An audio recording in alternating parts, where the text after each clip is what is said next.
How do you know if someone's depressed? It's not so clear because different age groups experience depression in different ways. Let's talk about adults. We'll start with that. How do you know if someone's depressed? Well, one of the obvious things, you feel sad. But it's not so clear cut. People who are depressed can go through the motions of life. They could show up at work, they could go home, they could respond appropriately and seem as if everything's fine, when in reality that person could be deeply depressed.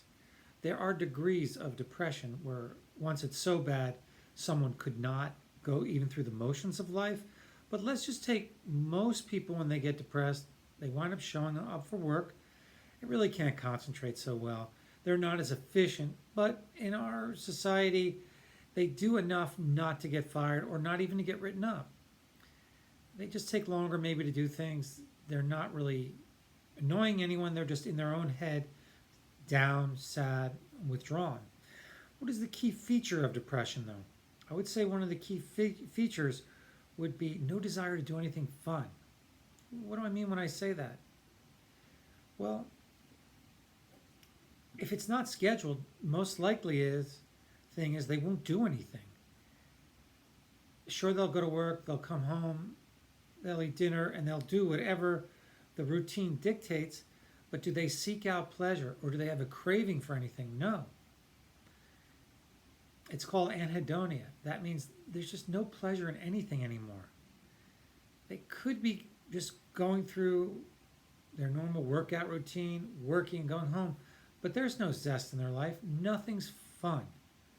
I think their joie de vivre, their joy in life is gone. Usually they can have changes in weight, and it varies. Some people lose weight, some people gain weight. Their energy level, usually universal, is down. Fatigue. Although they spend more time in bed, they sleep less. They're just sort of lying around. I mentioned that they can't concentrate. Also, they have ruminations of death and dying, and everything is negative.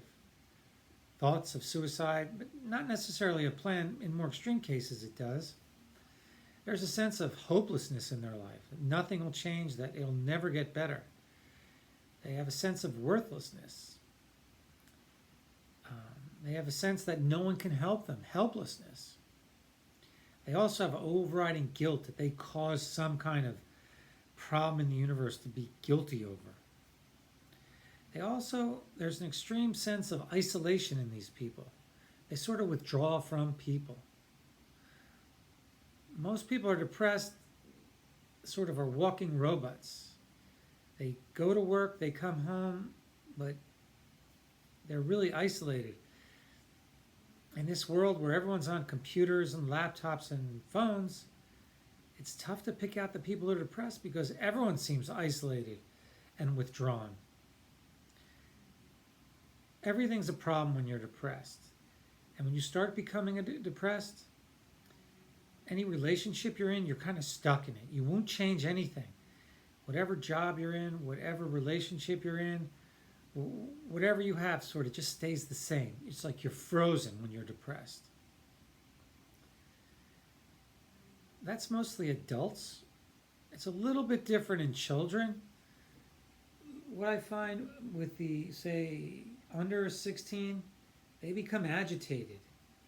They seem to go about their normal activities with all their friends and their family, but they just get oppositional, defiant. They have an activated depression in adolescence where they're very argumentative, loud, screaming, slamming doors. It's not like adults who are more withdrawn, quiet, isolated, fatigued, can't concentrate, hopeless, helpless, worthless. Kids get ramped up, agitated, aggressive, oppositional, defiant.